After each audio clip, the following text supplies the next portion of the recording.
that I'll be interviewing the global authority on trust, leadership, and culture. He is a former CEO and he is the New York Times and #1 Wall Street Journal best-selling author of The Speed of Trust and co-author of the #1 Amazon bestseller, Smart Trust.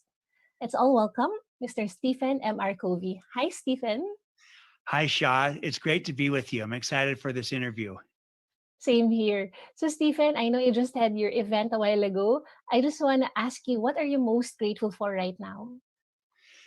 Well, I am grateful for my health and strength, for my family and my family's health and strength in the midst of this pandemic and all that's gone on.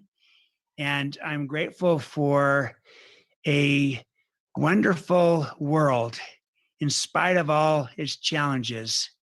I remain optimistic about our society, recognizing we have challenges, but I think that there's good people everywhere, and I'm grateful for that. So it comes back to that, I always start with my family, my health, but I'm also grateful for the work that I do with wonderful people all over the world, seeing the good people of the world that are trying to make this world a better place. Cool. And I'm really, really grateful that we're having this interview. I'm a big fan of the Seven Habits of Highly Effective People, written by Wonderful. your dad. And now I'm talking to you. So wow. And you've made a name when it comes to talking about trust. So why is trust important? Because if you think about it, trust is the one thing that changes everything. And it is the foundation of any relationship. It's the foundation of great teams. It is trust that turns a group of individuals into a team. It's the foundation of great leadership. It's hard to lead without having the trust of your people. In fact, Warren Bennis put it this way. He said, leadership without mutual trust is a contradiction in terms. So we're not leading if we haven't created trust. And so trust is foundational to creativity, which is, all about. Mm, It's foundational to innovation. It's foundational to collaboration. Trust is foundational to inclusion. It's foundational to leading change, to speed, to agility. It's truly the one thing that changes everything. And yet it's so kind of so much like the French proverb, fish discover water last. We're so mhm. immersed in this, we're often not even aware of how trust is impacting everything. And so I try to make people become aware of how trust is the new currency of our Wow. world Yes. today. It's what makes our world go round. It's what makes our relationships work. And it's what great leadership is all about. And it's also something that is learnable as a skill, as a Wow. competency. Wow. Wow. Yes, I agree with you that trust is so important. And sometimes we think of trust as a in a social component perspective, but the way you're saying it, it's a really good perspective because it affects the business, it affects creativity, innovation. And thank you also for saying that trust is a learnable skill. So can you tell us more about how can we learn trust? Yes, here's why it's a learnable skill, because you can look at how trust is built, and you can establish a framework, a common framework, so we can think about trust in a similar way, and then a language, a common language, so we can talk about trust, and then a process, a behavioral process, so we can behave our way into greater trust. And the overarching framework is that trust is built from the inside out. High trust teams, high trust cultures are created from the inside out. And one way to envision inside out is the idea of the ripple effect metaphor, Mhm. where the drop of water comes down and the waves, they start at the inside and they ripple out. And the Mm. very first wave, where all trust begins, is self-trust. Do I trust myself? Do I give to my team a leader, a teammate, a partner they can trust? It then ripples out from self-trust to relationship trust, building that trust one-on-one. It then ripples out from relationship trust to team trust, and then to organizational trust, and then to market trust, and then to societal trust. So it works from the inside out. We always look in the mirror, start with ourselves, and ripple out. That's the overarching framework, the meta paradigm, if you will. And then we can focus on what is it that we do to build that trust from the inside out. And I suggest there's two key building blocks to Mm-hmm. build trust from the inside out. Trust is a function, first, of our credibility, Mm-hmm. and second, of our behavior. Credibility and behavior are the building blocks for trust. And we can kind of take credibility and break it down into its component pieces, the character side, the competence side. You need both character and competence to build trust. And I break that down into four cores of credibility: integrity and intent flowing from your character, and then capabilities and results flowing from your competence. And that's how you build credibility for you as a leader, for your team, for your organization. And then we look at the second building block, which is behavior. And Mm-hmm. behavior is how we do what we do. And I talk about 13 high leverage behaviors that will help us build trust faster. And if we don't do them, or do the opposite or the counterfeit of those behaviors, we'll destroy trust faster. Things like talk straight, create transparency, listen first, clarify expectations, practice accountability, keep commitments, extend trust, common sense, but not always common practice.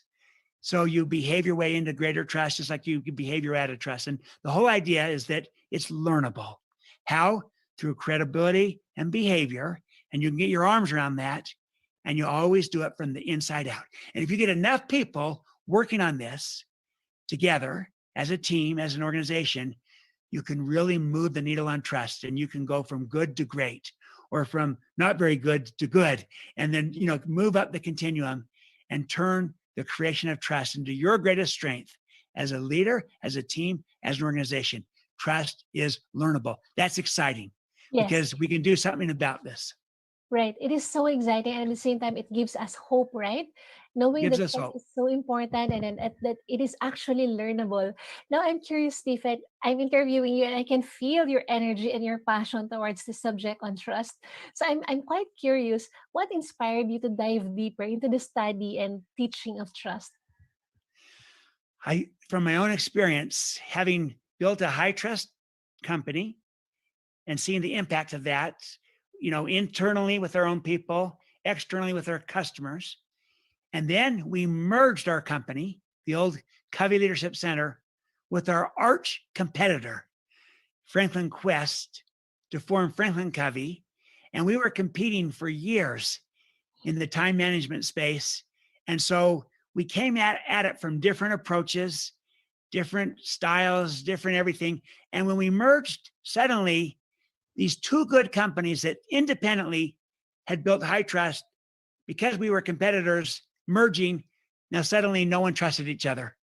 And I saw firsthand the high cost of low trust, and Mm-hmm. how we became self-referenced, didn't focus on the customer, and everyone politicized everything. We viewed each other through the lens of is this a Covey person? Is this a Franklin person? But there was no trust. And then we said, look, we have to intentionally focus on building trust in this new combined company. We can't just assume it. We have to build it on purpose.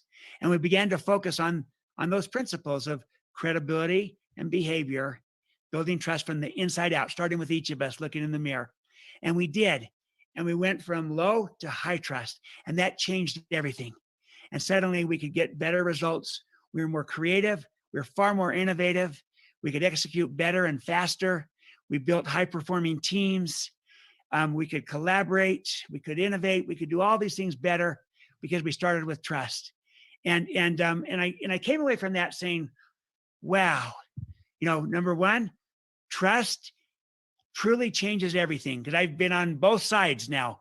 I've been in a low trust team and culture, and I've Mm-hmm. seen the costs and the consequences of that. And I've been in a high trust team and culture, and it's different in kind. And there's far more energy and joy in the high trust one, as better business, as well as better business results, greater speed, lower costs, greater profit, greater growth, and greater economic and shareholder value. Every measure goes up with trust. It's a rising tide. It lifts every boat. And I know that because I've seen the other side when the trust is low. Mhm. But that's the first takeaway, is that trust matters, Right. not just as a social virtue, but as an economic driver. It's the one thing that changes everything. And then second, that you can move the needle on trust. You can get better at this. It's learnable, because we went from not good, from low trust to high trust, and we got good at this. And then I said, what we need to be talking about this more. I looked around and I said, most of the stuff on trust was either too academic or too simplistic. Mhm. And I felt like if we could take a practical approach of Right. why trust is the one thing that changes everything, and how it is learnable, that is really tangible, practical, not just academic, but really useful, valuable, and concrete, and that can help people build it on purpose, that would be of value. So that's what inspired me, was I saw how vital it was, how you can move the needle, and how so little was being done with trust. Either it was too simplistic or too academic. And I felt like I could make a contribution, and I felt inspired to do it. I felt called to do it. And I've been at it ever since, because I feel like it's my mission to help increase trust in the world and in organizations and in leaders everywhere. So that's why I got inspired by this. Yes, and I'm so grateful that you are really diving deeper into the study of trust, and you are sharing all this with us. You spent years of your life studying this so important component of business and social life, which is trust. So thank you for that, Stephen. You Do are you think welcome. trust is earned or is it given? Both. Okay. Yes. I get that. There's a great question. Is trust earned? Is it given? Yes. Here's why. Trust is earned. How do we earn it? Through our character and through our competence. That's our credibility, Right. as well as through our behavior. Yes, we earn trust. We gain it by who we are and how we lead. We gain it through our credibility. We gain it through our behavior. That makes us credible. That makes us trustworthy. But it's not enough. And here's why. Think about this, Shaw. Mm-hmm. You could have two trustworthy people working together, both trustworthy, and yet no trust between them, even though they're both trustworthy, Mm-hmm. if neither person is willing to extend trust to the other. Right. You could have two trustworthy teams or departments working together, but no trust between them, even though they're both trustworthy, if neither team, department, function is willing to extend trust to the other. So there's an important part of this definition, which is not only do you have to earn trust through your credibility and your behavior, you have to give trust. You have to give it to get it. You have to extend it to receive it. Trust is given. So not only do we have to be trustworthy, we have to be trusting. We have to be trusting leaders and trusting people. And when you give it, people receive it and they return it. And they Right. rise to the occasion. They're inspired by it. They perform better. It brings out the best in people, and they give it back to you. But when you withhold it, Exactly. others tend to withhold it too. So it's the job of the leader to go first. Someone needs to go first. Leaders go first. So you earn it and you give it. It's always about earning trust and giving trust, being trustworthy, being trusting. We need to do both. Amazing. Do you have a particular example in your life wherein you felt like you cannot do this particular task, but because someone you look up to trusted you, you rose up to the occasion and you felt, wow, I can do it, and it's because he trusted me first. Yes, I had one with my father when I was 6 years old. He wrote about it in the 7 Habits of Highly Effective People book you mentioned. He called it Green and Clean. And it was all about when I was just a young boy, he taught me to take care of our lawn, the yard. And, this is before they had automatic sprinklers. And so he taught me how to take care of the yard, the lawn, and to make sure the lawn was green and clean.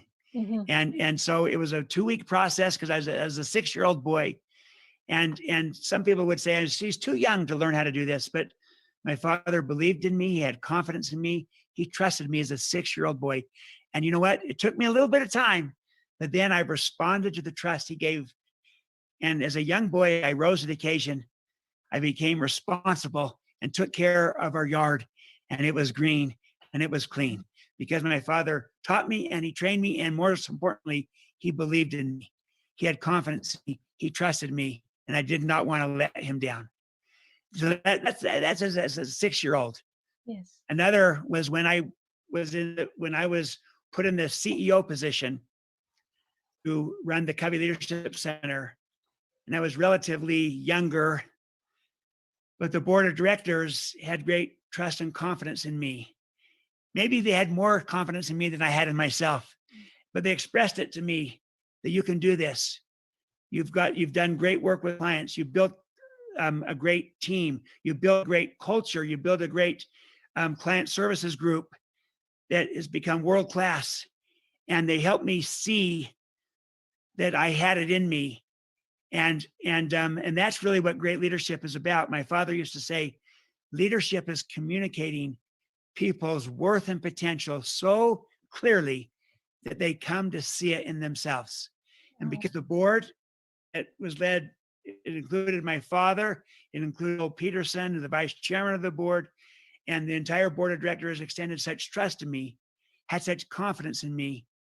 It helped me gain it, grow it, see it in myself. And I got it in other situations.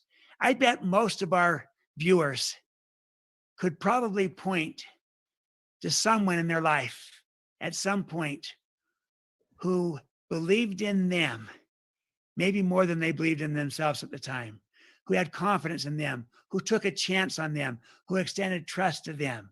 Maybe it's a coach. Maybe it's someone in their faith. Maybe it's someone in their company, in their organization, a leader. Maybe it's a friend. Maybe it's a colleague, but someone who believed in you, had confidence in you, extended trust to you. And my guess is just like it did for me, it inspired me. It brought out the best in me. I rose to the occasion. I didn't want to, I wanted to prove the trust justified. Yes. And I saw in myself my best self. My guess is most of us have had such a person in our lives, maybe multiple people, but I'll bet we've all had one at some point. And so if you reflect back on that, and like you like to do, Shaw, show gratitude towards the people that trusted you, and then pay it forward and ask, for whom can I be that kind of person?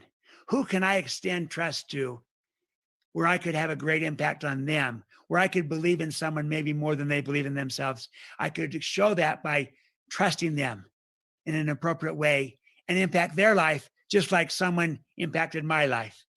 That's the idea, to pay it forward. And it becomes a virtuous upward spiral of trust and confidence, creating more trust and confidence. And we all become better and more inspired from it. So I've had my father and others that believed in me, but I'll bet if each viewer and listener thinks back of their own life, you could probably all point to someone, maybe more than one person, who did the same for you too.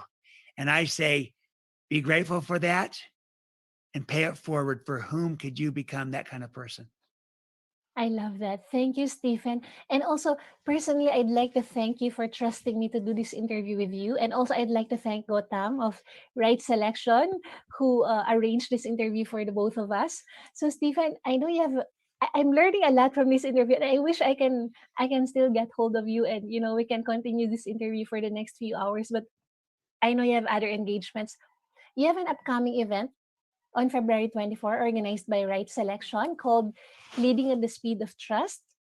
So, what can the delegates from Asia, and many of these delegates are HR professionals and leaders, what can they expect from your upcoming event?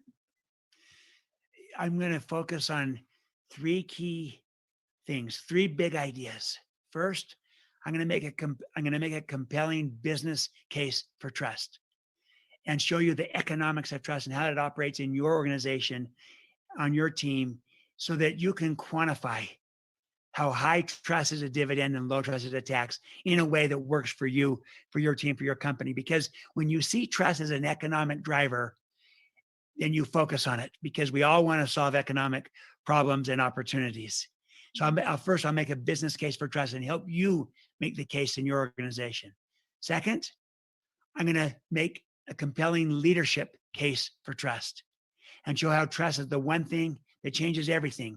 And I'll connect to a lot of different things.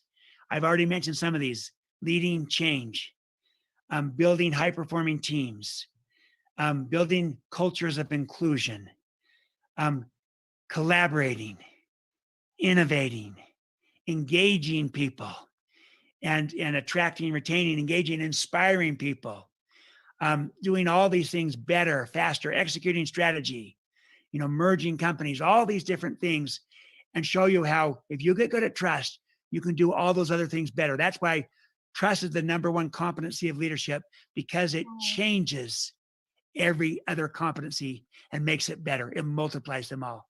It accelerates them.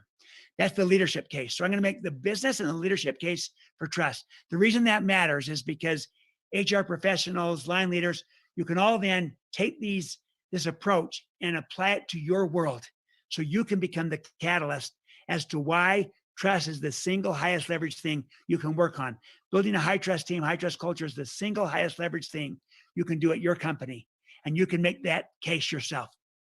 And then third, most importantly, we'll talk about how trust is a learnable skill. And that's where I'll give you the framework, the language, and the process to build trust. And I'm going to give you some tools. They'll be in Cool. the form of cards, where you'll see the overarching paradigm of trust is built from the inside out, the 5 waves of trust. But then you'll get the tools of how you build trust through your credibility, the 4 cores of credibility. You'll not only understand what they are, but how to build them. And then we'll go through the behaviors, the 13 behaviors that build trust. I'll give you practical tools of what the behavior is, the authentic behavior that builds the trust, what the opposite of the behavior is, and what the counterfeit behavior is that so often causes the trust to go down. And then it also includes how to get better at it. And my point is, we'll try to approach trust from a practical, tangible, actionable standpoint of not just theory, but what you can actually do to build trust through your credibility, through your behavior. And I'm going to have each person create a personal leader action plan as they walk out of our session, that they can model, they can look in the mirror, start with themselves, and build more trust for them as a person. And if you can do it for yourself, then you can help others do it, and you can bring it back to your company, and you can see if this has interest and value to you and to your company, because I'm going to try to make this really practical, tangible to you. So those are the 3 things. We'll make a business case and a leadership case for why trust matters, and then we'll dive deep into the methodology, the framework, the language, the process for how you build trust on purpose and turn it into your greatest strength as a leader and as an organization. Amazing. That is going to be one epic, exciting event. And I myself am going to attend that as well, Stephen. So we'd like to invite the HR professionals and your team as well, and the business leaders to attend the event on February 24. We'll put the link in the description below so you can join and you get 20% discount as well. So, Stephen, as we about to wrap up this interview, I'm just curious. Among the 7 habits of highly effective people your dad mentioned in his book, which one is your favorite? Oh, it's so hard. I love them all. And I've heard my father at different times, when asked the same question, I've heard him at different times pick each of the 7. And so, it kind of depends on what he's working on. But let Yeah. me highlight this one. I love habit 5. Seek first to understand, then to be understood. And that's actually also one of the 13 behaviors, which is listen first. All the behaviors are just 2-word expressions. And listen first is the whole idea of seek first to understand. So the opposite of listen first is I listen last or not at all. Mhm. But the counterfeit behavior is when I listen, but I don't understand. See, Mm. think about this. Most people listen not with the intent to truly and deeply understand. Rather, most people listen with the intent to reply, to Right. respond. So they're patient, they're even respectful, but in many ways, they're kind of just waiting their turn and Mhm. formulating their reply. But what really builds trust, especially when there's high emotion or when there's strong disagreement, what really builds trust is when people feel understood. And the Right. test of understanding is not when you tell the person, hey, I understand you. No, it's when they tell you, I feel understood. Thank you Mhm. for Mhm. listening. And when people feel understood, they become so open to your influence. You're now in a position to influence them. So the key to influence is to first be influenced by them. Seek first to understand, then to be understood. In the 13 behaviors, it's listen first. Powerful behavior that will build trust and will help us solve problems and unleash creativity on teams and organizations. And it absolutely helps us build trust. I love it. Thank you so much, Stephen. Has been a wonderful interview that we did. And personally, I'm so honored that you gave your time and insights. You shared your insights with us. This is just about 25 minutes. Imagine what people could get from you if they attend your event, your masterclass. So thank you, Stephen. One last question. How can people reach you? Best way to reach me is through our website, just speedoftrust.com. Speedoftrust.com. I'm also on Twitter at Stephen M.R. Covey, Covey, and then LinkedIn as well. And through those social media channels, but if you go to speedoftrust.com, you'll see a variety of tools and videos and things that hopefully will be of value to you. And I'd love to have you join the masterclass because I'm going to try to really make this tangible, actionable, practical, and take trust from this ethereal concept that everyone knows is important and turn it into something that is a quantifiable asset, something you can build on purpose and become exceptionally good at it. And I'm going to give you tools to do that that can become a common framework, language, and process for your team, for your organization, and help you really move the needle on trust on the one thing that changes everything. So, love to have you join the masterclass. We'll have a lot of fun and we'll learn a lot together and we'll walk out becoming together co-catalysts to increase trust in our world. And we'll do it by increasing trust in each of us and in our organization. So that's the idea.